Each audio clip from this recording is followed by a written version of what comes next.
بەڕێزان و خۆشەویستانم کاتە و هەموو کاتێکتان باش خۆمە بەختەوە دەزانم کە لە بەرنامەیەکی دیکەی ئێوە ڕۆژهەڵات دابووینەتە میوانی ماڵەکانتان. بەڕێزان هەروەک ئاگادارن هەڵبژاردنەکانی کۆماری ئیسلامی کە لە حوتی ڕەشەمەدا بەڕێوە دەچێت هێور نزیک دەبێتەوە و کەمتر لە 5 حوتوی ماوە و بەشێکی بەرچاو لە بربژێرانی بەرەی ڕێفۆرمخوازی کۆماری ئیسلامی و هەروەها بەشێکی بەرچاو لە نوێنەرانی ئێستای مەجلسی ڕژیم ڕەتی سەلاحیەت کراونەتەوە. هۆکارەکانی ئەو ڕەتی سەلاحیەتانە چین؟ چه کاریگەریەکی دەبێت لەسەر مەجلسی داهاتووی کۆماری ئیسلامی ئەگەر بەو شێوەیە بڕواتە پێش و ئەو ڕێژە زۆرەی لە بربژێرانی نوێنەرایەتی مەجلسی شۆرای ئیسلامی ڕەتی سەلاحیەت بکرێنەوە و داهاتووی مەجلسی ڕژیم چی بەسەردادێت؟ بۆ وەڵامدانەوە بەو پرسیارانە و چەندین پرسیاری دیکە لە نێو بەرنامەکەدا میوانداری بەڕێز کاک بیژەنی قوبادی کادری کۆمەڵەمان کردووە و ئێوە خۆشەویستانیش دەتوانن لە ڕێگای ئەو ژمارە مۆبایلەی کە لەسەر شاشەی ڕۆژهەڵات تیوی هاوکارانم بۆ ئێوە خۆشەویستان بڵاوی دەکەنەوە واتە 00964 750 385 0416 دەتوانن لە ڕێگای واتساپ وایبێر تێلگرام و هەروەها لاین و پەیجی ئێوە ڕۆژهەڵات بە ڕێنووسی کوردی دەتوانن بەشداری لە بەرنامەکەدا بکەن و ڕاو بۆچوونی خۆتان وەیە ئەگەر پرسیارێکیشتان هەبوو لە میوانی بەڕێزی بەرنامەکە دەتوانن لەگەڵ ئێمە و بەڕێزیان بیهێنە گۆڕێ و ڕاو بۆچوونی خۆشتان لە ئەو ڕێگایانەوە کە ئاماژەم پێکرد لەگەڵ ئێمە و باقی بینەرانی خۆشەویستدا باس بکەن. کاک بیژەن سڵاو ئەو کاتتان باش و بەخێربێن بۆ بەرنامەی ئێوە ڕۆژهەڵات دەبزانم جاری دوو هەمە. سڵاو سپاس بژین کاک مختاریان سڵاو ڕێزم هەیە بۆ بینانی بەرنامەتان خۆتان و هاوکارانتان و لە خزمەتانم. سپاس کاک بیژەن هەروە کە ئاماژەم پێکرد تەوەرەی ئەم شەوی بەرنامەکەمان لەسەر ئەو هەڵبژاردنەیە کە بڕیارە لە حوتی ڕەشەمەدا بەڕێوە بچێت و لە ماوەی چەند ڕۆژی ڕابردوودا بەشێکی بەرچاو لەو بەربژێرانەیە ئەو پاڵێوەرانەی کە خۆیان بەبژێ کردو بۆ نوێنەرایەتی مەجلسی شۆرای ئیسلامی ڕەتی سەلاحیەت کرانەوە. هۆکاری ئەو ڕەتی سەلاحیەتانە چین بەڕای بەڕێستان؟ ئەگەر ئێمە مێژووی کۆماری ئیسلامی هەر لە سەرەتای دەسەڵاتیەوە تا ئێستا چاو لێ بکەین ئەو بابەتەی کە بەناو هەڵبژاردن باسی لێوکردناوی لێبەن خۆی لەژێر پرسیارێکی گەورەیە. ئەنێ تۆ هەر لە ڕێفراندۆمی 12 خاک لێوەی 58 بەرەوم لە چاوی لێ بکەی بە بربەستدانان بۆ ئەو بربەستدانان و ئەو شێوازە لە بەڕێوەبردنی ڕێفراندۆم خۆی نیشانیدا کۆماری ئیسلامی بڕوای بەڕای خەڵک و بڕوای بە انتخابات و هەڵبژاردنەوەوانە نییە. ئەوەی ژێماگە چاوی لەکەین لە دەورەکانی دواترا لە چ سەر کۆماری چ شۆڕەی شارەکان و چ مەجلسی خبرەکانی ڕێبەری یان ئەو پارلەمان هەمووی ئەو بابەتانە ئەمان هاتوون کۆمەڵێک کەسی تایبەت خۆیان نردووە. یعنی کۆماری ئیسلامی هەروەک باسمان کرد بڕوای بەڕێی خەڵک نییە بە پێچەوانەی شتێکی خۆمینی لە زۆر شوێن نەبازی کردووەک و بیلبۆردێک لە زۆر شوێندایەن و تەبلیغی پێوەکەنە ڕۆژنامەکە میزان ڕەئی ملەت است. لە ڕاستی تا میزان ڕەئی ملەت نییە، ڕەئی ملەت شتێکی ترە. ئەو کارێکی کۆماری ئیسلامیە کە سەبارەت بە بربژێران و کەسانی کە خۆیان ناوزە دەکەن بۆ بەشداری هەڵبژاردنەکان لە خولە جیاوازەکانی سەر کۆماری چه پارلەمان و چه شەورای شار و پارێزگاکان کۆماری ئیسلامی تەنیا شێوازێکی فۆرمالیتە بەکارە با بۆ جوابێ بۆ دەرەوەی خۆی لە ناوە پێویستی بەوە نیە. چۆن ئەو کەسانەی کە خۆیان کە بربژێرەکەن بۆ هەڵبژاردنەکان کۆماری ئیسلامی یان بایەوە چاوی لێکن لە مثالێکی عینی و سادا ئێمە بینین کابرای کوێخای ئاوایی کە لە ئاواییەکە ئابینێ خەڵکەکە ئیتر تەن نادەنە دەسەڵاتی کابرایەکی ملهوڕی دەسەڵاتدار بەناوی کوێخە ئەویش دەسەڵاتی پێ باشە و ڕازی نیە دەسەڵات لە دەستوە ئەوەیە دێ ئەڵێ باشە خەڵکەکە منیش بڕوان بەڕێی ئێوە هەیە و حازرم تەن بەم ئەو شتێکی ئێوە باسیەکەن ئێوەیش کێتان پێخۆشە بابێت و کاروباری ئێوە ڕاپەڕێنێت میواتە بەرەو فەرمون خۆتان بربژێر بکەن. کۆمەڵی خەڵخۆیان بربژێرەکەن ئەچنەرایی کوێخە و ئەو دەست و پەیوەندێکی کوێخایەتی دانیشەوانەی کە دەست و پەیوەندی خۆیان وەکو فەرماندەکانی سپای پاسداران و ئیطلاعات و دەستگا سەرکوبگرانی تر گوێڕایەڵ و گوێ لەمستن ئەوانە جیاکاتەوەڵێ ئەوانەیە لە ڕاستیدا شتێ بەناو هەڵبژاردن بێمانیە ئەو نوێنەرانی خۆی ئەو کەسانەی کە مەبەستی خۆیەتی تەحمیلێکا بەسەر خەڵکەکە ناچارن لە بین ئەوانە دەنگبەن یا دەنگمەدەن کێشتێن چۆن ئەو کەسی کە مەبەستی خۆیەتی پیشنهادی کردووە دایناوە چه خەڵکەکە دەنگ بدەن چ دەنگ نەدەن ئەو کاری خۆی بردووەتە پێشەوە ئیسەیجە وتم ئەوە تەنیا بۆ ژستێکە بە لە بەرچاوگرتنی ئەو دۆخەنوەیەکی بۆی پێشاتوە پاش ڕێکەوتن لەگەڵ ڕۆژاوا و لەسەر پەروەندە ئەتۆمیەکەی و پێشتری جەمە سابقیەوەمان لە کۆماری ئیسلامی بووە ژستێکی دموکراتی مەهابانە ئەگرێتە خۆی بەڵام کات ئێمە چینە ناخی ئەو دەسەڵاتە خودی کۆماری ئیسلامی دژی هەموو ئەو شتانەیە کە ئێمە وەک مێکانیزمێکی دموکراتیک لە پەیوەند لەگەڵ هەڵبژاردن و دەنگی خەڵکو ئەوانە چاوی لێ بکەین بۆ ئەوەیە ئەو ڕەدی سلاحیەتانە بەتایبەت لەم دۆخاکە ئەیانەوەی خەڵکی لێ بگرن ئەوە ئەبینن بە لێشاوی ئەوانیان ڕەت کردەوە تەیسلاحیەت نەکران تەنانەت 30 و چەند کەس لە پارلەمانتارانی پێش و ڕەدی سلاحیەت کردن ئەمە هۆی چییە؟ ئەمە بۆچی واکە؟ ئەیەوێ چەند نەفەر وەکو کێوەخا کە خوددا منشانە بێنە پێشەوە بچن بە دانیشتن و ڕایزەنی و ئەملاوەلا کۆمەڵێک لەوانە دیسان بێنە بەرەوە بڵێن ئەمانە دژی دەسەڵاتی زاڵن و دژی ئەمان و دژی ئەوەن و جۆرێ لەگەڵ ئێمە ناتەبان بۆەوە خەڵک هاندن بۆ پای سندوقەکان ئەوان تەنیا مەبەستیان قەرەباڵغکردنی پای سندوقەکانە ئەوی شگردێکە لە هەر خولێکە لە هەر دەورێکە کۆماری ئیسلامی لە کۆمەڵێک ئاوا شگرد کەڵکی وەرگرتووە بۆ ئەوەی خەڵکی کێشە پای سندوقی دەنگدان و ئەوانە ئەمیش دیسانەوە شگردێکە لەو شگردانەی کە لە قوتوی ئەتاری کۆماری ئیسلامی هاتووەتە دەرەوە بۆ ئەوەی بازارگەرمی بکە بۆ حوتی ڕەشەمەوە بۆ کێشانە مەیدانی خەڵک. کاکبێژن لە وتەکانی بەڕاستە من پرسیارێکم بۆاتە پێشەوە حتمەنەکە بینەرانی خۆشەویستیش لە میدیا و گۆڤارەکانی سەر بە کۆماری ئیسلامی ئەویان خوێندوەوە یا بینیانە و بیستویانە ئەویش ئەوەی کە عەلی خامنەی ڕێبەری کۆماری ئیسلامی لە چەند ڕۆژی ڕابردوودا ئاماژەی بۆوە کرد کە داوا لە هەموو کۆمەڵانی خەڵکی ئێران بەتەوە نەیارانی کۆماری ئیسلامیش دەکەم کە بەشداری لە هەڵبژاردندا بکەن. بەشێک لە چاودێرانی سیاسی سەر بە باڵەکانی ڕژیم لەسەر ئەو باوەڕە بوون یا نووسیان و لەسەریان نووسیکە ئەمە بە جۆر لە جۆرەکان داوای کردووە کە ئەو کەسانەیش کە ویلایەتی فەقییان قبوڵ لێ دەتوانن بەشداری بکەن وەکو بەربژێر. بەڵام لە دوێنێەوە دووبارە ڕایگەیاندەوە کە نەخێر من ئەوەم نەوتووە کە ئێوە تەفسیری یا تەحلیل و ڕاوەیەکی جیاوازتان لێ کردوێتەوە کە کەسانێکە نەیاری ئێمە بێنە مەجلیسەوە ئەم وتانی عەلی خامنەی چۆن تەحلیلەکەن؟ بەداخەوە فوکاهیکی زۆر تاڵە ئەو شتەکە موختار زۆر بە سەراحەت باسی بکەین چاوی لێکە کۆماری ئیسلامی لە تەمەنی 37 ساڵی خۆی بەخێریکە بێتە 38 ئەو شتەی زۆر بە لێشاوی نیشانداوە خەڵکە وشیارن ئاگایان لێ هەموو شتانیان بینیوە ئێستا کۆماری ئیسلامی دێ ئەڵێ تەنانەت ئەوانەی کە نەیاری ئێمە ئەتوانن بێن لە هەڵبژاردننا بەشداری بکەن و دەنگ بن باشە ئای خامنەی ئەو پرسیارە لە خۆی ناکە منێ نەیاری کۆماری ئیسلامی بچم دەنگ بم بەچی دەنگ بمە کە بۆ پارلەمانتاری بینێرمە پارلەمان کە هیچ دەسەڵاتێکی نییە هیچ اختیارێکی نییە تەنیا گوێڕایاڵی ئەو فەرمانەیە کە لە بانەوە دێ جیالەوە منی نەیاری کۆماری ئیسلامی دەنگ بەم بەوەی کە دیسانەوە جەرسەقیلەکان لە مەیانە گشتیەکان و ناو شارە لە بەرچاوی خەڵکە و بۆ کێشانەبانی لاوان و ئادامی بە کۆمەڵ و نازانم بۆ بەرینکردنەوەی ڕاژە و ڕادەی بەکاربردنی مەوادی مخەدر کە ئەویش باندەکانی سەر بە کۆماری ئیسلامی پێ ئەو بەڵگانێکی هەیە و بڵاوە بێتەوە خۆیان بڵێ جیا لەوانە منی شارومەند کە مخالف و نەیاری کۆماری ئیسلامی بچم دەنگدەم بە سەنگسار دەنگدەم بە گرانی و هەژاری و نەداری و ئەو کۆمەڵە کێشە ئابوورێکە ئەمڕۆ لە ئێران هەیە دەنگدەم بە داخستنی کارخانەکان و کارگەرکان و بێکارکردنی کۆمەڵێکی بەرچاو لە کرێکاران و هێزی کار لە ئێران دەنگدەمە بەرتەسکردنەوە و بەرتەنکردنەوەی ژیان لە ئێران و زیادکردنی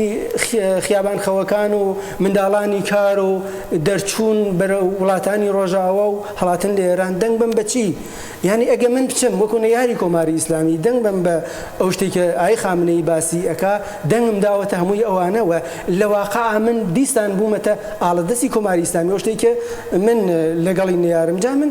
لێکدانەوەی ترم هەوێ لەم باسێکە ئای خامنەی باسیەکە ئەوەی کە نەیاری ئێمەش ئەتوانێت لە ئێستا ئەوان دایرەکەیان زۆر تەنگ کردووە دایرەی خودی و غیرە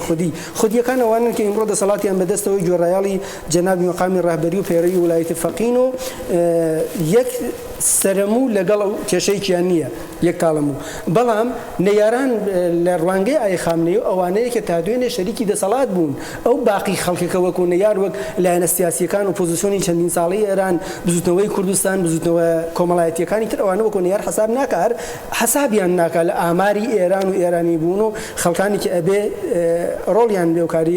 ڕۆیان بێت لە هەڵبژاردنەوەوانە ئەوەیە ئەو مەبەستی من پێم وایە ئای خامنەی مەبەستی تەنیا ئەو لایەنەیە کە بەناو ئیسلاحخواز کرد بەداخەوە من ناتوانم بڵێم ئیسلاحخواز ئەتوانم بڵێم مەسلحەت ئەندیش کۆمەڵی خەڵکی مەسلحەت ئەندیش کە تا دوێنێ لەدەسەڵات بوون ئەمڕۆ خراوەتە پەراوێزەوە بڕێ هاتو هاواریان هەیە و ئەوەیە کە ئەیبینین. وڵی کاکبیژن دێمەوە خزمەتت بینەرانی خۆشەویستیش لە ڕێگا جۆرە جۆرەکانەوە چەند پامێکیان نردووە کە ئەوەی کە پەیوەندی بە تەوەری بەرنامەکەەوە هەیە من لە خزمەتی بینەرانی خۆشەویستە دایان خوێنمەوە. بینەرێک لە کامێران و دەڵێت سڵاو هەوڕێیان هەڵبژاردننی چی لە کۆماری ئیسلامی شتێک بەناوی هەڵبژاردن وجودی نییە ئێستا کەواوی ڕێفۆرم خوازەکان ڕەت کرانەوە نیشانیدا کە کۆمارێکی دیکتاتۆرە ئەلان لە کامێران کەسانی ڕێفۆرم خوازیان ڕەت کردووەوە و کەسانێک ماون کە زۆر جاش و مزدورن ئەمە ڕای ئەو بینەرە خۆشەویستەیە لاوانی کامێران کە شاید کەسانێک یان لەبەر ڕێفۆرم خوازەکان دەنگیان بدایە ئێستا ئیتر دەنگ نادەن و بایکۆتی هەڵبژاردن دەکەن چیاکۆ لە کامێرانەوە. بینەرێکی دیکە بە ناوی سینا لە شاری ئەسنەی خۆشەویستەوە دەڵێت ئەدەی رأيانتخاب میکنند و مردم میگویند بیایید به اینها که ما برایتان معین کرده ایم رأی دهید چون شما نمیتوانید تشخیص دهید و خوب را از بد جدا نمی کنید. بعد هم کسانی که رأی ندادن به عنوان ضد حکومت ضد ولایت فقیه و در نهایت بیدین حساب می شوند. اماش کاکسینای لشاری سنوا بینەرێک دەڵێت خامنەی داوا لە گەلانی ئێران دەکات بەشداری لە هەڵبژاردن بکەن تەنانەت ئەگەر ڕژیمی کۆماری ئیسلامیشیان ناوێ بەشدار بن لە هەڵبژاردن بەڵام دواتر دەڵێت نابێت هەموو کەس بڕواتە مەجلس. بینەری خۆشەویست ئەگەر بینەری بەرنامەکە بێتی ئێمە وەکو پرسیار ئەومان هێنایە گۆڕە و کاکبیژەنیش تەوزیحی لەسەردا. بینەرێکی دیکە دەڵێت لە ئێرانی ژێر دەسەڵاتی ئاخوندە شیعەکاندا بەهۆی نەبوونی ئازادی و نەبوونی دیموکراسی و نەبوونی پلۆرالیزمی سیاسی و نەبوونی فرەحیزبی شتێک بەناوی کێبڕکێی نێوان ئەحزابی سیاسی لە هەڵبژاردنەکاندا لەلایەک و ئۆپۆزیسیۆنی ڕاستەقینەی دەسەڵات کە بتوانێت داکۆکی لە مافە پێشێلکراوەکانی خەڵکا و پێش بە سەرڕۆیی و دیکتاتۆری دەسەڵاتداران بگرێ بوونی نییە. چەند کەس لە بینەرانی خۆشەویستیش داواکار بوون کە ڕاو بۆچوونی کۆمەڵە لەسەر هەڵبژاردننی داهاتووی هەردوو مەجلسی شۆرای ئیسلامی و مەجلسی خۆبرگان چییە. بینەری خۆشەویست حتمەنەکە لە حوتوی داهاتوودا یا چەند ڕۆژەکانی داهاتوودا ڕاو بۆچوونی کۆمەڵە لە ڕۆژهەڵات تیوی و باقی میدیاکانی سەر بە کۆمەڵی شۆڕژێری زەحمەتکێشانی کوردستانی ئێران بۆ بەڕێست و باقی بینەرانی خۆشەویست بڵاو دەکەینەوە. کاکبیژەن دێمەوە خزمەتت ئەگەر بەو شێوەیە بڕواتە پێش ئەو ڕەتی سەلاحیەتانە چی دەبێت لەسەر مەجلسی داهاتوو یعنی چ کاریگەرێکی دەبێت؟ بۆ کاک مختاریان ئێوە پێتان وایە پارلەمان لە ئێران ڕۆڵی هەیە نەقشی هەیە لە دەسەڵاتە ئێوە چاوی لێ بکەن لە هەڵبژاردنە لە ناردنی نوێنەر بۆ پارلەمان بۆ سەر و کۆماری بۆ شۆرای شارەکان خەڵکەکە چاوەڕوانی ئەوەن کۆمەڵی کار و ئەوانیان بۆ جێبەجێ بکرێ. ئێوە چاو لە تەمەنی کۆماری ئیسلامی کەن تا ئێستا چی خولی سەر و کۆماری یان هەڵبژاردننی پارلەمان یان هەڵبژاردنەکانی تر بووە چ ئاڵۆگۆڕێکی پۆزیتیڤی لە ژیانی خەڵکە بەدی هێناوە چی کردووە بۆ خەڵکە چه ئاڵۆگۆڕێک لە ڕاستی لە ژیانی خەڵکە لە بواری ئابووریا لە فەرهەنگیە لە سیاسیە لە ئەعتباری نێونەتەوەیە لە باری کۆمەڵایەتیە چه دەستکەوتێکی بووە. ئێوە چاوی لێ بکەن خەڵکەکەیان جۆرێ بردووەتە ئاستێکەوە لە ئاستێکا و خەڵکیان هێشتوەتەوە هەمیشە چاوەڕوان بن کە ئاڵۆگۆڕێک خەریکە جێبەجێ بێ بۆەوە بتوانن یاری خۆیانی پێ بکەن. بەڵام ئێمە هەرچی هاتوین خەڵکەکە بەداخەوە ئەو پندە کۆنەکەڵێ هەر ساڵ بە ساڵ دەری غەسپارساڵ ڕاست ئەوە خەریکە جێبەجێ بێ چون چاوی لێکەن ژیانی خەڵک ئەمڕۆیان باشتر خراپتر لە دوێنیان بەیانیان خراپتر لە ئەمڕۆیان. ئەوەیە کە ئەگە ئێمە چاوەڕوانی ئەوە بکەین بە ناردنی چەند کەس کە دەسەڵات خۆی تەحمیلی کردووە بۆ پارلەمان و بەدەستەوەگرتنی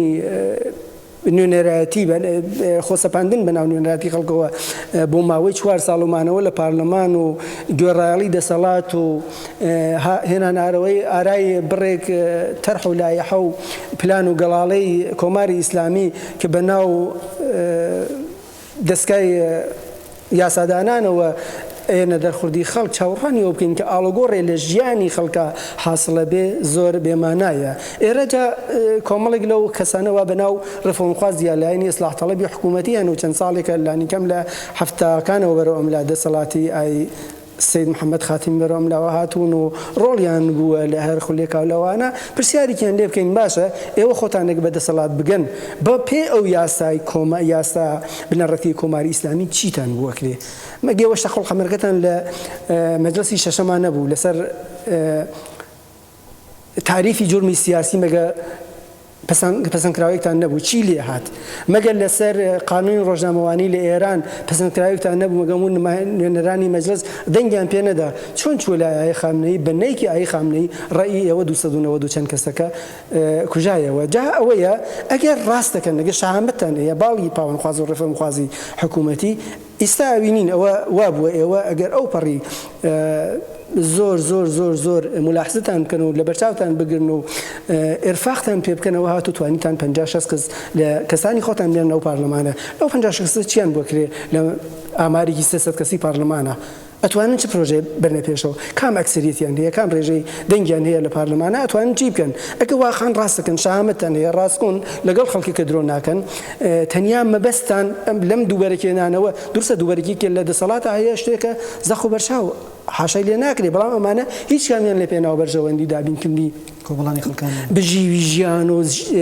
ئەوانی ڕۆژانی خەڵکان نییە تەنیا لە پێناو پاراستنی دەسەڵاتی کۆماری ئیسلامیایە چۆن ئەمەڵێ من وا باشتری پارێزم وڵێ من وا باشتری پارێزم ئیسە لایەنێک دەسەڵاتی بەدەستەوەی هەموو ئەرکانەکان و بودجەی نەوت و نازانم هێزە سەربازی و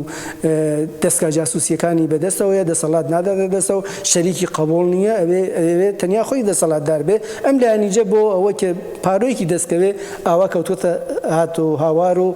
زۆر جاریش سات و سەودا ئەوەی ئەگەر ڕاستەکەن بڕوایان بۆ شتێکەیە هەیە کە بە دروشم خەریکن باسیەکەن ڕوو بە کۆمەڵانی خەڵبن خەڵکەکە ئێمە بڕوان بە کۆماری ئیسلامی هەیە ئەوە خۆ هەیەە شکێلەوانیە بڕوان بە کۆماری ئیسلامی هەیە بەڵام ئەو شێوە مدیریەتەمان پێ غەڵەتە پێمان صحیح و دروست نییە هەر بەپێ ئەو شتێک کە بڕوامانەیە کە ئێمە لە پێناو بەرژەوەندی و قازانی گشتی جەماوەری خەڵکی ئێرانە ئەبێ کار بکەین ئیستا مەجال و دەرتانمانیە ئێمە خۆمان لەم هەڵبژاردنە ئەکێشینەوە و داواکەین ئێوەی بڕواتان بە ئاڵۆگۆڕی بنەڕەتی لە ئێرانە هەیە بۆ لانیکەم لە قالبی کۆماری ئیسلامیە کۆمەڵی ئاڵۆگۆڕی ڕێفۆرمیستی حاصل بێ ئێوەش بەشداری مەکەن شامەکەم زانمەتوان وا بکەن نایکەن چون مەبەست و بەرژەوەندی مەبەستیان تەنیا پاراستنی بەرژەوەندی خۆیان و درێژەی دەسەڵاتی کۆماری ئیسلامیە و ئەم بازیژە بڕوا بکەن کاک مختار ئەوە لە داهاتووجاوە مانگ و وردەیەکی ماوە دەرەکەوێ کە جیا لە بازیکی تەبلیغی لەم قەزیەی ڕەدی سلاحیەتەوەوانە هیچتر نییە و تەنیا بۆ ئەوەیە کڵاوێتر بە شێوازتر بنەسەر خەڵک هەروەک ئای حەسەن ڕۆحانیان بە شێوازێک ئەمە میانەڕەوە معتەدڵن هێنایە سەرکار هەروەک ئای ئەحمەدی نژادیان بەناو دەوڵەتی مستەزعفینەوە هێنا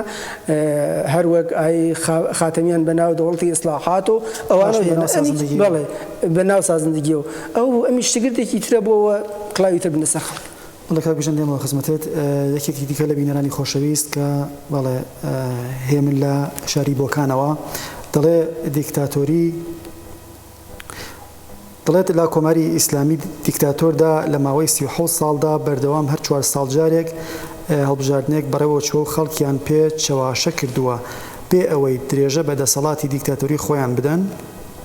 ڕێکخستنی شانۆگەریەکە کە ناویان لێناوە انتخابات بۆ ئەوەی بە قەوڵی خۆیان لە ڕێگای دەنگدانی ئازاد خەڵک دەنگ بدەن بە نوێنەرانی خۆیان کاڵیان دەبژێرن بۆ مەجلسی خۆبرەگان و مەجلسی شۆرای ئیسلامی ئەمەش ڕاوبۆچوونی ئەو بینەرە خۆشەویستەیە کاک بیژن یەکێک لە بینەران نەینووسیوە لەکوێوە پرسیاری کردو دەڵێت بە پێی یاساکانی کۆماری ئیسلامی و پێڕەوی ناوخۆی مەجلسی شۆرای ئیسلامی ئەرک و وەزیفەی ئەو کەسانەی کە وەکو نوێنەری مەجلسی ڕەژیم دەڕۆنە بەهارستان ئەرک و وەزیفەیان ئەوەیە کە یاساکان دابڕێژنەوە یاساکان بگۆڕن بەڵام بە درێژایی ئەو 37 ساڵی کە تەمەنی کۆماری ئیسلامیە ئەمانە چ کارێکیان کردووە بۆی کە ئەو قانونانە بگۆڕن کە وەکو ئارۆمی فشار بەسەر جامەعەوە هەیە؟ کۆماری ئیسلامی لەسەر سێ ڕوکن وەستاوە. کۆماری ئیسلامی، یاسای بنەڕەتی و ویلایەتی فەقیه. هەر کام لەم سێیانە دەست بۆ یەکیان بێ ئەو دوانەکەی تر ئەڕۆخینە ملیەکە ناتوانن درێژە بە ژیانی خۆیان بن. ئەوە یە کۆماری ئیسلامی تەواو هەموو غەمی بۆتە ئەوە بتوانێت ئەو سێ ڕوکنە بپارێزێت. ئەوەیە لەسەرەوەی ئەمانەوە جەنابی ڕێبەرە. ئەوان هەروەک پێشتر باسمان کرد ئەڵێن میزان ڕەئی میلەت هەست. ئەمە وتەیەکی زۆر کۆنی خومینیە و خەڵک هەموو بیستیانە لە هەر هەڵبژاردن و لە هەر بازیکی ئاوا. بەڵام کاتێ دێتە ئەملاوە ئەبینی زۆر جار ئەڵێن ئێمە نیازمانە دەنگی خەڵک نییە، ئێمە مەشروعیەتمان لەلایەن خواوە پێدراوە و ئێمە نوێنەری خواین، ئێمە خەریکین بۆ پەرەپێدانی دەسەڵاتی خوا لەسەر زەوی کارەکەین و تەلاشەکەین. جا ئەوەیە ئێمە گە چاوەڕوانی ئەوە بین ئەو کەسانەی کە ئەچنە پارلەمان بتوانن کارێ بکەن و یاسای بگۆڕن، ئەو پەڕ یاسای کە ئیگۆڕن چییە؟ لە پەیوەندی لەگەڵ سیاسەتە ئابوووریەکانی کۆماری ئیسلامیە کام چت تایسە پەسەند کراوە بینی لە هەموو جیهانە بە پێ ڕۆژ ئەو سیاسەتەن ئابدەیتەکردنەوە پلانۆتە بەرنامە و گەڵاڵەی نوێ دێتەکایەوە پارلەمانتاران و ئەوانە کەسانی شارەزا و پسپۆڕن لێزانن ئەچن ئەو شتانە ئەگرنە خزمەت کۆمەکەکەنە بەرەو پێشچوونی ڕەوتی ژیان لە کۆمەلگاکەی خۆیان لە هەموو بەستێن و بارەکانە. بەڵام لە ئێرانە ئێمە کاممان بینیوە، ئێمە چاوی لێکەن. چەند ساڵ لەوە پێش من جوان بیرم دێ هاتن بە ناو جەشنە خۆتکەفاییە تۆلیدی گەندۆم بەرهەمهێنانی گەنم، کۆمەڵێک هاتو هاواریان کرد. ساڵی دواتری چەندێ گەنمیان لە خارجەوە هێنا چی بوو؟ ئیستا لە هەموو بەستێن و بوارێکە ئێوە چاوی لێکەن. هەر لە دەوڵەتی جەناب ئەحمەدی نژادە داهاتی نفت لێرەن مانگانە چەندێ بوو، ساڵیانە بووە چەندێ، چی لێات؟ ئەوەیە ئێران کاک مختار وڵاتێکی دەوڵەمەنە لە هەموو بەستێنێکی ئابوووریە لەسەر ژێرخان و کەرەسەی خاو و مادەی خاوەوانە دەوڵەمەندە. بەڵام کێشە ئێران کێشەی مدیریەتیە. ئێوە چاوی لێکەن هەر کێشەی لە ناوچە ئەبینی جۆری دەسەڵاتی دەستی کۆماری ئیسلامی لە پشتەوەیە، لە عێراق، لە تورکیا، لە ئەفغانستان، هەرم کێشانەی تورکیە بەداخەوە ڕاستەوخۆ نەڕاستەوخۆ ڕۆڵی کۆماری ئیسلامی دیارە، کێشەی وڵاتانی تری ناوچەکە شتە بەزەقی دیارە. بۆیە ئەوەی لەباتی ئەوەی پارلەمانتارانی ئێران بچن زوم کەن لەسەر کێشە و ململانەی ناوخۆ و بەرەو پێشبردننی ژیانی خەڵک و بە خزمەتگردنی کەرەسە و ئیمکاناتی تەکنۆلۆژی ڕۆژ و پەرەبێدانی خۆشگوزارانی و ژیانی باشتری خەڵک لە فکری ئەوان کێ شتێکی بە مسلمانەکان وت، کێ شتێکی بە شیعەوت، کێ نازانم لە فلان ڕۆژنامە یان مەجەلە فلان بابەتی بڵاو کردەوە یان کاریکاتوری لەسەر فلان بابەتی ئاینی کێشە. ئەرکو وەزیفە پارلمانتاری ئێران بووەتە ئەوە ئەمڕۆ. هەر لەم قەزیەی عەرەبستان و ئێرانە پارلەمانتار چ ڕۆڵێکی بوو؟ پارلەمانتار ئەبێ یعنی نخبەی کۆمەلگای پێڵێن بێ ئیسڵاح بێ، شالوودە و عسارەی ئەو کۆمەلگایی خۆیە بێ. دەی ئەبینین ئەوانەی کە ئەچنە ئەو شوێنە استقلالیان لە خۆیان نییە، سەربەخۆیی فکریان لە خۆیانەوە نییە، کاتێ سەربەخۆیی فکری بۆ خۆی نییە، کاتێ ناتوانێت بە پێچەوانێ ئەو شتێکی دەسەڵات پێی دیکتە کردووە هیچ بڵێ. زۆری لەوانە کە وەک بەربژێر ئەچن ئێوە چاوی لێکن هەر لەم خولی ئاخرا یەکێ لە ئەرکەکانی شۆرای نیگابان ئەوەیە بۆ ڕەدی سەلاحیەتەکان. بەڵام بینیمان هەر لە ئەو شوێن لە ناوچەیەکانە لەلایەن ئەنجومەنە مەحەلیەکانەوە ئەنجومەنە خۆجێریەکانەوە زۆرێک لەوانە یعنی ڕەدی سەلاحیەتکەرانەوە. ڕۆڵی وەزارەتی ئیطلاعات لەم ناوا چییە؟ ڕۆڵی ڕاستەوخۆی هەیە. ئەوانیش کە لەو فیلترانە و ئەگوزەرێن ناچارن جۆرێت هەن بنە هاوکاری و کارکردن لەگەڵ سیستمی پۆلیسی و دەستگای ئیطلاعات. یعنی من ئەتوانم بە جورئەتەوە بڵێم ئەوانەی کە ئەچنە پارلەمان یعنی زۆر کەمتیانە ئەبینی کە سەر بە دەستگا و دامەزراوە ئیطلاعاتی و جاسوسی و دەستگا سەرکوتەکانی کۆماری ئیسلامی نەبێت. یعنی لایەنی بێتەرەف، نوێنەری بێتەرەف، نوێنەری شەرافەتمەند نایەڵن لەو فیلترانەوە عبور بکە. ناڵێم ئەوانەی کە لە پارلەمان هەمویان شتن ئەو مافە بۆ خۆم نادەم سوکایەتی بە کەسکەم، بەڵام اختیاریان نیە. کاتی اختیاریان نیە ناتوانین هیچ کارێ بۆ خەڵکەنەوە لە پێناو ئەو متمانەیە کە خەڵک پێیان بەخشیون بتوان کارێکیان بۆ بکەن هیچیان لێ نای باشتر وایە هەر نەچ کەبژن دێم وڵات بەڵێ بینەرانی خۆشەوی سەروا کاگادارن لە چەند ڕۆژی ڕابردوودا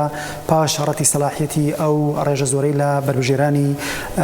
نوێنەرایەتی مەجلیسی شورای ئیسلامی حەسەن ڕۆحانی سەرۆک کۆماری ڕەژیم و هەروەها هاشمی ڕەفسنجانی سەرۆکی کۆڕی دیاریکردنی بەژەوەندەکانی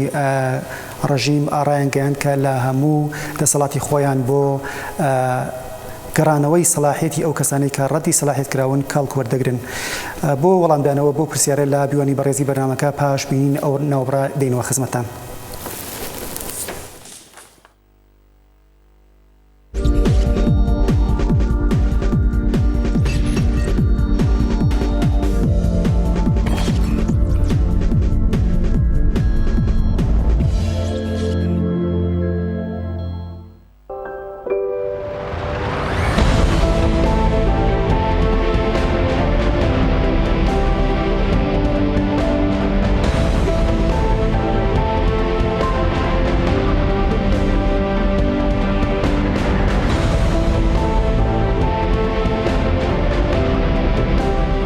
ڕۆژهەڵات بەرنامەیەکی هەفتانەیە کە هەموو شەوانی پێنجشەممە لە سەرهەینی کاتژمێر 7 بە کاتی هەولێر و 7:30 بە کاتی کوردستانی ڕۆژهەڵات پێشکەش بێەوە خۆشەویستان دەکرێت.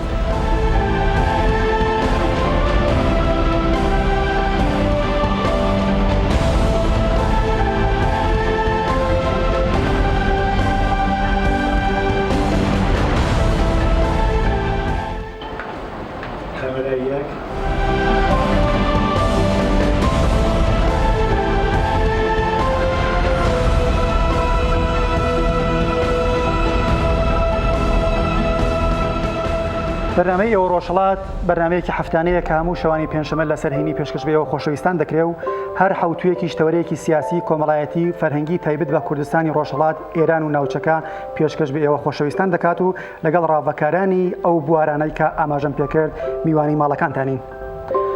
بۆ بەشداریکردن لە بەرنامەی ئێوە ڕۆژهەڵاتدا دەتوانن لە ڕێگای ژمارە تەلەفۆنی 0964 750 385 0416 لە ڕێگای وایبەر واتساپ لاین و تێلگرام پەیام بۆ ئەم بەرنامەیە بنێرن و ڕاو بۆچوونی خۆتان و یا ئەگەر پرسیارێکیشتان هەیە لە میوانی بەڕێزی بەرنامەکە دەتوانن لەگەڵ ئێمە و باقی بینەرانی خۆشەویست بیهێنە گۆڕێ. بەرنامەی ئێوە ڕۆژهەڵات سەکۆ و تریبونێکە بۆ ئەوەی کە ئازارەکانی ئێوەی تیا باس بکەین. بەرنامەی ئێوە ڕۆژهەڵات بەرنامەی خۆتانە و هەموو شەوانی پێنجشەممەیەک بە شێوەی ڕاستەوخۆ میوانی ماڵەکانتانی بینەرمان بن.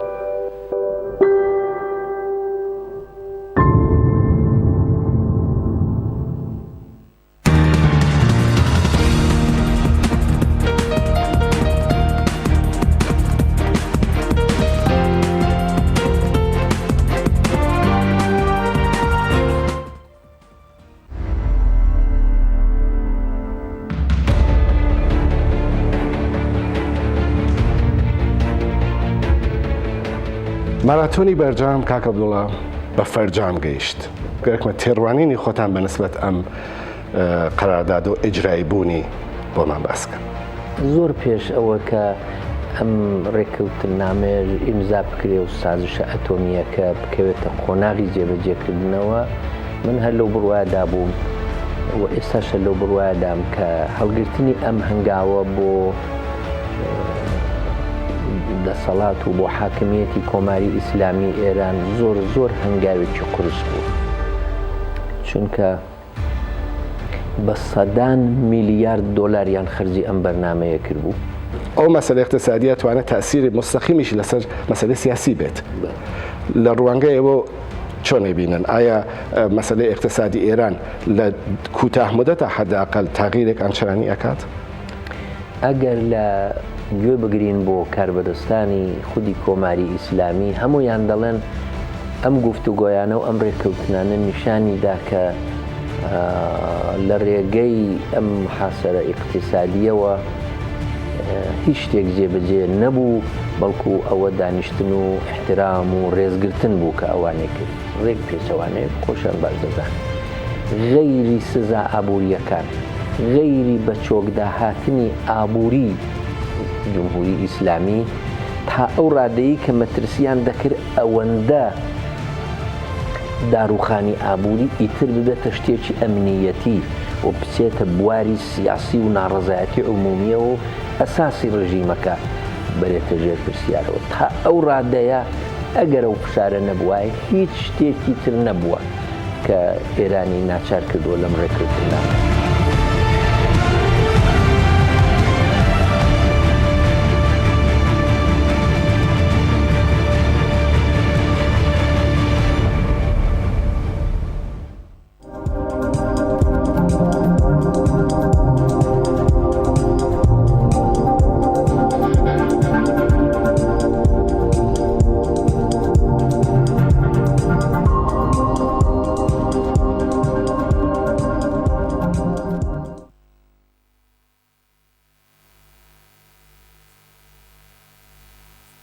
تایبەت مەیە لە خزمەتی ئەو بەشە لە بینەرانی خۆشەویست کە هەر ئێستا بوونە بینەری بەرنامەکەمان.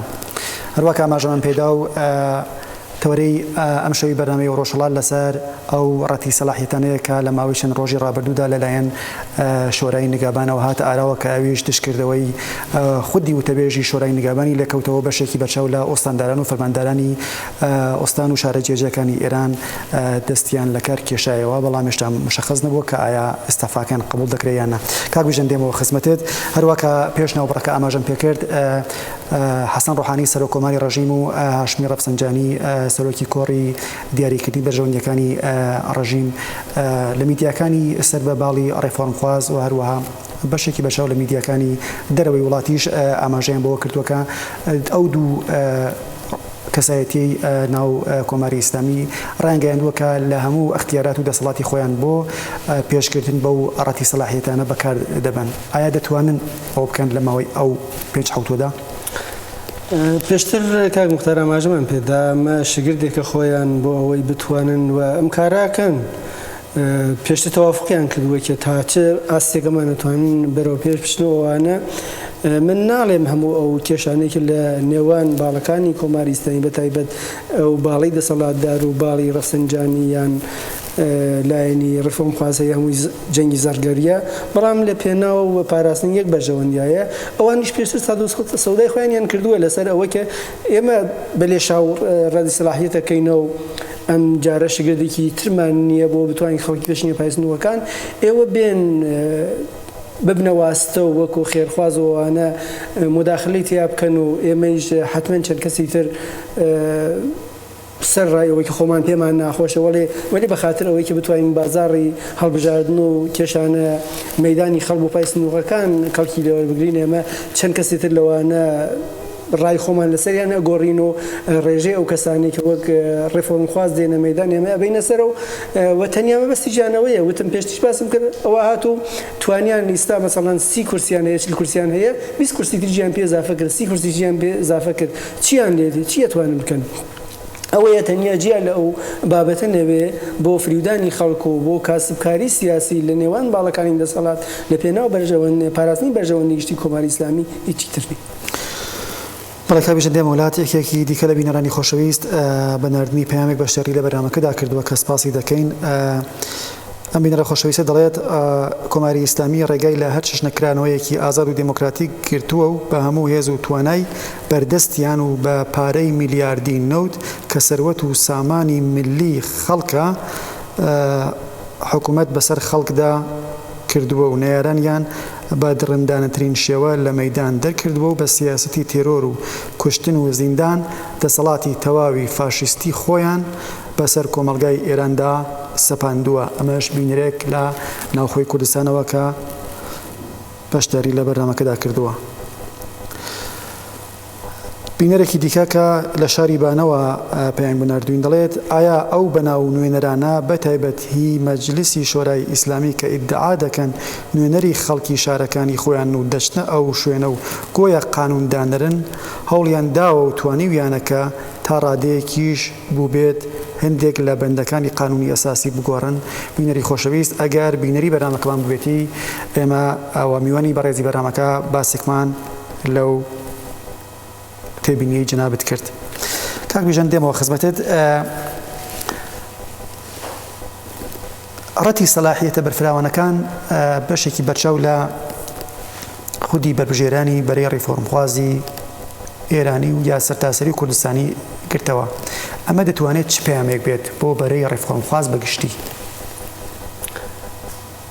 ئەوە چاو لە کۆماری ئیسلامی کەن هەر لە سەرەتای دیسان ناچاری نەمە بەکاپێ بگرینەوە لە ڕابردووی و ئەوانە لە ساڵی 1950 کاتی ڕێفراندۆم کرا هەموو کەسێک توانی خۆی بەربژێر کاتەوە ئەوە بوو وای لێ هات و دواتر ئێمە بینیمان لە نێزەتی ئازادی لەکوێ چەندین لایەن و جریانی سیاسی بەشدار بوون تەنانەت ڕێکخراوە سیاسیە جۆر بە جۆرەکانی تریژ وەکو لایەنە کوردیەکان حزم کرادیان تەنانەت کۆمەڵی لە سنە کاندیدمان بوو بۆ مەجلسیان لە تاران و شوێنەکانی تێران مجاهدین حزبی توودە سازمانی چریکەکان هەموو لایەنێ بەشدار بوون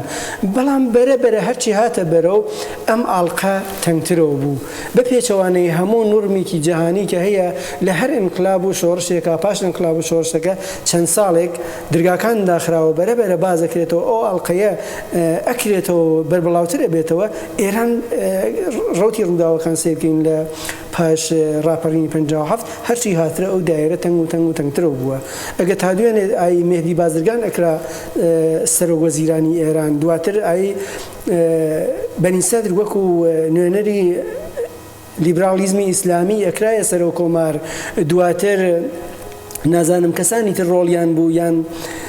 هەرچی هاتیینە بەر ئێمە ئەبینین ئەو ئاڵقای ئەوە بوو نێزەتی ئازادی خراپەراوێزە ئەوە بوو نازانم ئەو کەسانی وەک سەحابی و کێوکێکی حزوریان بوو دەورەهای نوێنەری پارلەمان بوون چیان لات ئەوانە چۆن چوونە پەراوێزەوە دواتر داریوش فروهەر و پەروانی فروهەر بۆ کوژران ئەم ئاڵقە بۆ وای لات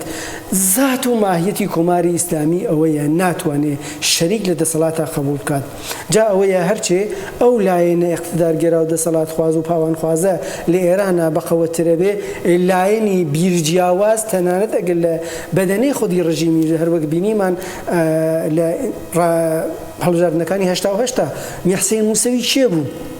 مهدی کەڕوبی چێ بوو میحسین موسەوی ئەوە نەبوو باسی دەورانی تەڵایی ئیمامیە کرد میحسینی موسەوی ئەوە نەبوو لە سەراسەر دەورانی شەڕە لە زەمان ڕیاسەت جمهوری بەنی سەدر و ڕەجایی و خودی خامنەیە چەند دەورە سەرۆکوەزیران بوو ڕاحەت دوو دەورە سەرۆکوەزیران لە سەراسەر دەسەڵاتی سەرۆک کۆماری خامنەیە ئایە موسەوی سەرۆکوەزیران بوو چی کرد بۆ کۆماری ئیسلامی لە پێناو پاراستنی کۆماری ئیسلامی مێهدی کەڕوبی نوێنەری مەجلس نەبوو ڕئیسی بنیادی شەهید نەبوو لە مەجلسی کوێ و چەندین ئۆرگانی حکوومەتیە دەستی نەبوو بۆ خراپەراوێزەوە ئەوەیە ئەمان بەدوای ئەوەیان هەرچێ ئەو دەسەڵاتی خۆیان قەتیسترکەنەوە ئەو ئاڵقای خودی و غێر خودی هەرچە تەنگترەوە بێ بۆ بتوانن ئەو ناوەند و مرکزی بڕیاردان و بەڕێوەبردنی دەسەڵاتە لە شخصە خولاسە بکەنەوە ئەو شخصیجە کە هەر ئەو وەلایەت فەقیە ئەوە تازە ئەم ئاخرانە و لەم یەکی دووانی ئەخیرا ڕەفسەنجانی باسی شۆرای ڕێدەری ئەوانەی هاودۆتە پێشە ئەوە بوو پیا هەڵگژان و ئەو دۆقە بوو پێشیان هاورد ئەوەیە من لەسەر ئەو باوەڕام لە توول ئەم چەند ساڵیجا دەرکەوتو بۆمان هەر چەشنە هیوا بەستنێک بە ئالۆگۆڕ لە کۆماری ئیسلامی هیوایەکی عەبەس و بێهودەیە و بێ ئاکام و بێ نەتیجە چون نیشانیانداوە سابت بووە ئێستا ئەو لایەنە ڕێفۆرمخوازە لە تارانە لە ئیسفەهانە لە شیرازە لە کوردستانە لە ئازەربایجانە لە تورکمەن سەحرایە لە هەر کوێیە نابێ ئەوەی فراموش بکرێت کە کۆماری ئیسلامی دەسەڵاتێکی پاوانخوازە دەسەڵاتێکە لەسەر ئەو سێبلماوە پێشتر باسمان کرد دامەزراوە و ناتوانێت دەست بۆ ئەو شتیانە بەرێ لە دەستکاریکردنی یاسای بنەڕەتی یانێ ڕوخانی ئەو دوو ڕوکنەکەی تر دەستبردن بۆ وڵایەتی فەقیه یانێ ڕوخانی دوو ڕوکنەکەی تر دەستبردن بۆ کۆماری ئیسلامی یانێ دیسانەوە ڕوخانی بۆ ئەوەی ئەو سێکوچکەی مانەوەی دەسەڵاتی کۆماری ئیسلامی کاکبژن دێمە وڵات کە لە بینەرانی خۆشەویست ئەوش پەیامێنەردە هەر لەم ڕابتایە ئەڵێت ئەوانەی کە خۆیان بە ڕێفۆرمخوازی حکوومەتی و غەیرە حکوومەتیش پێناسە دەکەن هەر بەشێک نین لە ئۆپۆزیسیۆنی کۆماری ئیسلامی چونکە بەردەوام هەوڵیان داوە بگەنەوە بە دەسەڵات و باوەڕیشیان بە دیکتاتۆری وەلی فەقێ هەیە و کێشەیان لەگەڵ قانونی ئەساسی کۆماری ئیسلامیش نییە و تەنانەت هێندێکیان ئارەزوو دەکەن کە کۆماری ئیسلامی بگەڕێتەوە بۆ سەردەمی خومەینی ئێستاش پەیوەندێکمان لەگەڵا سڵاو لەبێ و ئەو کاتتان باش. دەڵێ فەرموو.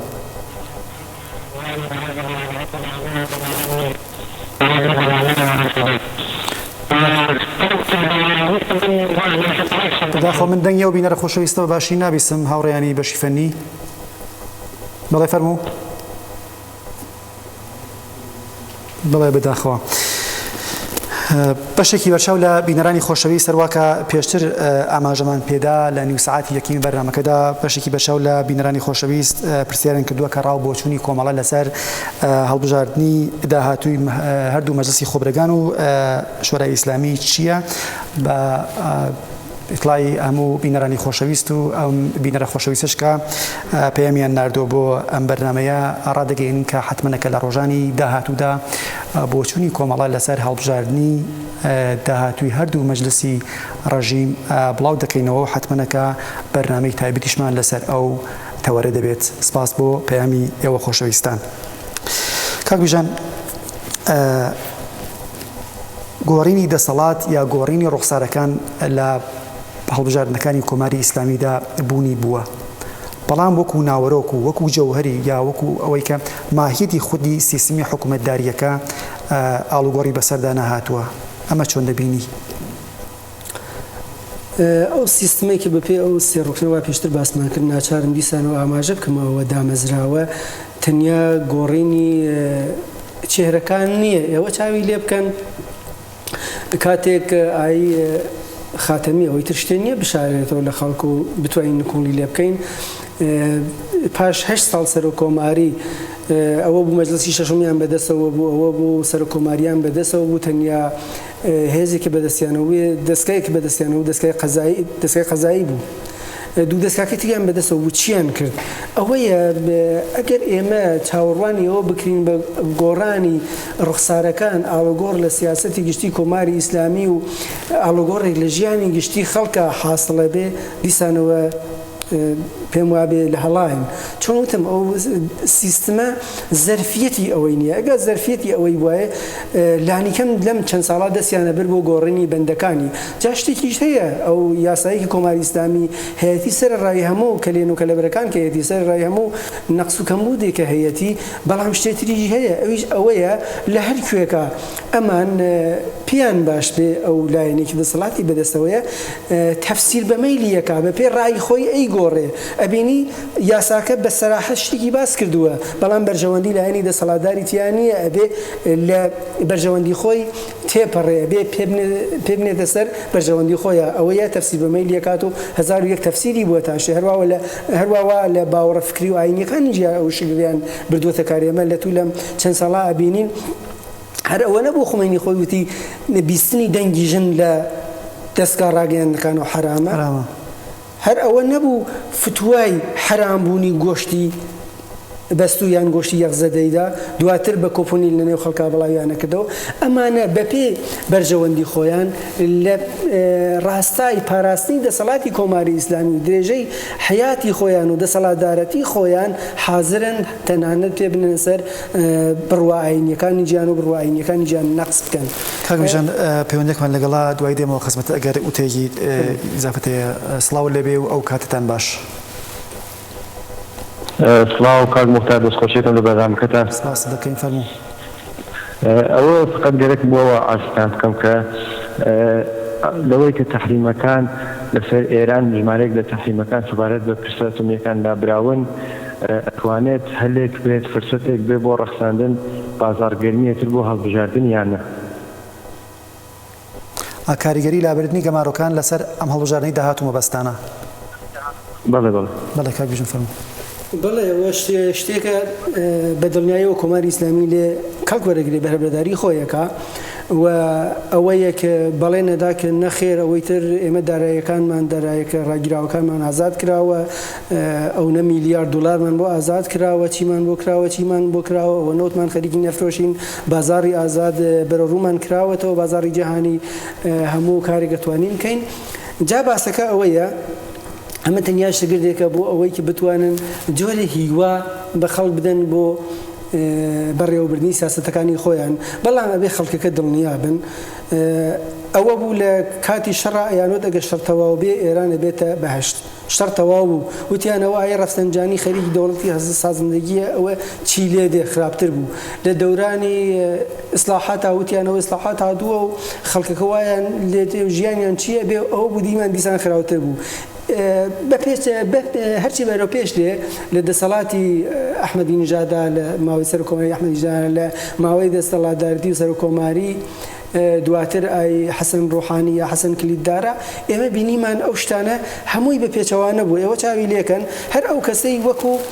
میانەڕە و ناوی لێبن بانترین ڕێژەی ئادامی لە ماوەی یەک ساڵی ئەوەی دەسەڵاتی خۆیان بەجێهێشت کار لەگەڵ دێم وڵات پەیوەندێکی دیکەمان لەگەڵا سڵاو لەبێ و کاتتان باش سڵاو دێ بەرکاز موختار سپاست دەکەین فەرموو سڵاو لە میوانی بەڕێزی بەرنامەکەی شێت سڵاو لە هەموو بینەرانی بەڕێزی بەرنامەی ڕۆژهەڵات سپاست دەکەین فەرموو کاک موختار من پێم وا بوو کە لە کۆماری ئیسلامیە کە هیچ یەک لە بنەماکانی هەڵبژاردنێکی ئازاد هەر لەو کاتەوە کە ئەو کەسانی کە خۆیان ئەپاڵێون بۆ هەڵبژاردن تەنانەت ئەگەر بوومیترین هەڵبژاردنیش بێت لە کۆماری ئیسلامیە کە هەڵبژاردننی شۆراکانە لدیەکان و شارەکانە هیچ شێوە بە هیچ شێوە هیچ دموکراسیەک ڕەچاو ناکرێت ئەم هەڵبژاردنە چۆن ئەتوانێت کاریگەری دێ بەسەر ژیانی سیاسی و ژیانی ئابووری خەڵکە لە کۆماری ئیسلامیە کاکە لە ناکاو کاربەدەستێک هەل لە ڕەهبەریەوە بیگرە هەتا خواری خوارەوە بە یەک ڕاخۆی هەڵە قورتێنێتە ناو هەڵبژاردنەکان و ئاراستی هەڵبژاردنەکە بەرەو شوێنێکی ترەبات هەڵبژاردن کجا مەرحەبا یانە هەموو ئەم شتانە بۆ ئەوەیە کە جۆرێک کۆماری ئیسلامی بەم بەڕێوەبردننی هەڵبژاردنە بەم شانۆییانە بە بەڕێوەبردننی ئەم سناریۆانە هەوڵەدات بۆی کە کەمێک مەشروعیەت لە ڕابطی بینالملەلا بۆ خۆی بەدەست دێنێت و بەداخەوە هەندێک لە کەسانێکیش کە فریوی ئەو دروشمە زرق و برخدارانی هەندێک لە ئەو کەسانی خۆیان بەناوی ڕفرمخواز ئەناسێنن فریوی ئەو شوارە ئەو دروشمە زرق و بڕدارانەیە خۆن و تەنووری هەڵبژاردنەکە ئەوەی تر گەرمتر دەکەن بۆەوەی کە خەڵکیایە بەشداری بکات من لێرە یەک پرسیارم هەیە لە میوانی بەڕێزی بەرنامەکە ئەویشەوەیە کە بەڕای ئێوە ڕۆڵی ڕۆشنبیران ڕۆڵی ڕاگەیاندنی ئۆپۆزیسیۆن لە بەرامبەر ئەم هەڵبژاردنە چۆنەوە ئەبێت چ ئەرکێک بگرنە ئەستۆ بۆ ئەوەی کە خەڵک ڕۆشنگەری بدەن بە خەڵک بۆ ئەوەی کە بتوانن ڕێگایەکی دروست و ئاراستەیەکی دروست لەم هەڵبژاردنەی بەرەو پێشمانە هەڵبژێرن سپاس دەکەی بینەری خۆشەویست بۆ بەشداری لە بەرنامەی ئەو ڕۆژهەڵاتدا کاک بژێن فەرموو سپاس بۆ بەڕێز بینەرەوە پرسیارەکەی لە پەیوەندی لەگەڵ پرسیاری ئەو بەڕێزە بینەرا بێ بڵێمە ئەوە ئەرکی سەرەکی لایەنە ئۆپۆزیسیۆن سیاسیەکان و توێژی ڕۆشنبیری کۆمەلگای ئێران ئەوەیە چۆن یەکێک لەو نەخۆشیانەی لە کۆمەلگای ئێران هەیە ئەوەیە خەڵکەکە لەگەڵ مافی خۆیان ئاشنانی نازان مافیان چییە ئەگە ئەبینی کابرایەک 6 ساڵ 7 ساڵ زەحمەتی کێشاوە ڕەنگی کێشاوە کرێکاری کردووە کەشاوەرزی کردووە ئەملای کردووە ئەولای کردووە بە 30,000 تمەن ماگانەی پولی کمیتە ئیمدادیان بێزیستی هەڵیەخڵەتێنن یەکێک لەو کێشانە ئەوەیە لە هەژاری و نەداری و یەکشت زۆر بەزەقی دیارە کاک مختارەویش ئەوەیە کۆمەلگای ئێران تووشی دوو قەیرانە قەیرانی جیاواز کە هەردووکیان بنەماکەیان هەر ئەو